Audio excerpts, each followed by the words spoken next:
Exercise 2.2 first question. Subdivision t square minus 15. So general equation format ax square plus bx plus c. இது வந்து polynomial. So இது வந்து நம்ம இதை எப்படி எழுதலாம்னா t square 0 into t minus 15 அப்படின்னு எழுதிக்கலாம். ஓகே, ஏன்னா இந்த t term வந்து அதில் இல்லை. So a is equal to 1, b is equal to 0, c is equal to minus 15. ஓகேயா, ஸோ இப்போ நம்ம வந்து இதை equation பண்ணுவோம். t square minus 15 which is equal to 0. So இப்போ இதை வந்து நம்ம என்ன பண்ண முடியாது, இதுக்கு ஃபேக்டர்ஸ் t term இல்லாதனால இதை ஃபேக்டர்ஸ் பண்ண முடியாது. ஸோ நம்ம இதை என்ன பண்ணலாம்னா a square minus b square அந்த ஃபார்மெட்டில் இருக்கும். So a square minus b square அதுக்கு ஃபார்முலா என்ன, a plus b into a minus b.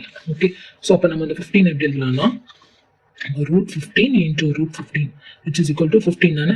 So இப்படி எழுதிக்கலாம். So t square minus root 15 the whole square is equal to 0. So இது எப்படி எழுதிக்கலாம், t plus root 15 into t minus root 15 is equal to 0.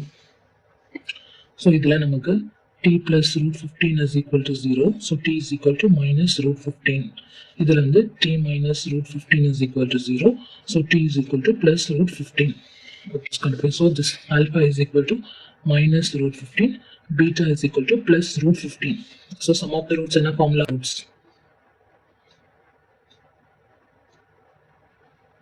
This is equal to alpha into beta, which is equal to c by a. Alpha minus root 15 into beta on the plus root 15, which is equal to c by a. C minus 15 divided by a when the 1.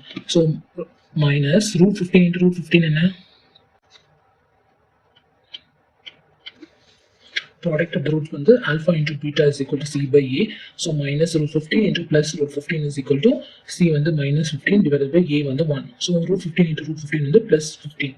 So minus 15 is equal to minus 15. So render same mark, hence verified. So next problem, 3x square minus x minus 4. So general equation என்ன formula இருக்கும், general equation of polynomial வந்து ax square plus bx plus c. So இது compare பண்ணும்போது equal to 3, b is equal to minus 1 and c is equal to minus 4. ஓகேயா, so இப்போ நம்ம எப்படி எழுதிக்கலாம், 3x square minus x minus 4 is equal to 0. So இதை factors பண்ணால் 3 into minus 4 which is equal to minus 12. minus 12க்கு numbers என்ன வரும், minus 12 into 1, 1 into minus 12, then 3 into 4, minus 3 into plus 4, அப்புறம் plus 3 into minus 4, வேறு என்ன வரும், minus 6 into plus 2, 2 into minus 6, இந்த மாதிரி வரும். ஸோ இப்போ நமக்கு sum of the roots வந்து minus 1 வரணும். ஸோ minus 1 வரணும்னா கண்டிப்பாக இது வராது, இது வராது, இது வராது, இது வராது, இதில் வந்து இதுதான் வரும். ஏன்னா minus 1 வரணும்னா இது ரெண்டையும் ஆட் பண்ணும்போது தான் minus 1 வரும். ஓகேயா, so 3 minus 4.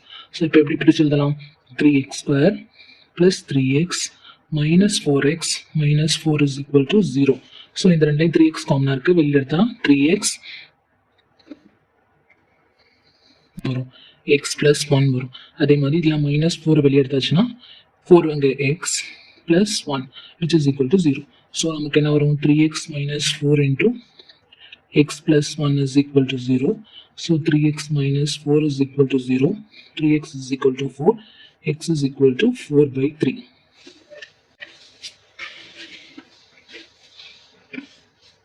Next, x plus 1 is equal to 0. X is equal to minus 1. So alpha is equal to 4 by 3 and beta is equal to minus 1. Next, என்ன கண்டுபிடிக்க போறோம், sum of the roots. Sum of the roots is equal to alpha plus beta which is equal to minus b by a. Alpha என்ன 4 by 3, beta வந்து minus 1 which is equal to minus of minus 1 by 3. So இது LCM எடுத்தாச்சுன்னா 3, 4 minus இங்கே வந்து 3, 3 into 1 3 which is equal to minus of minus plus 1 by 3. இங்கே 4 minus 3 வந்து என்ன, 1 by 3. 1 by 3 is equal to 1 by 3. Next, product of the roots. Product of the roots is equal to alpha into beta which is equal to c by a. Alpha na 4 by 3, beta na minus 1 which is equal to c another minus 4 by 3. Either plus into minus, minus 4 by 3 is equal to minus 4 by 3. Therefore, hence verified.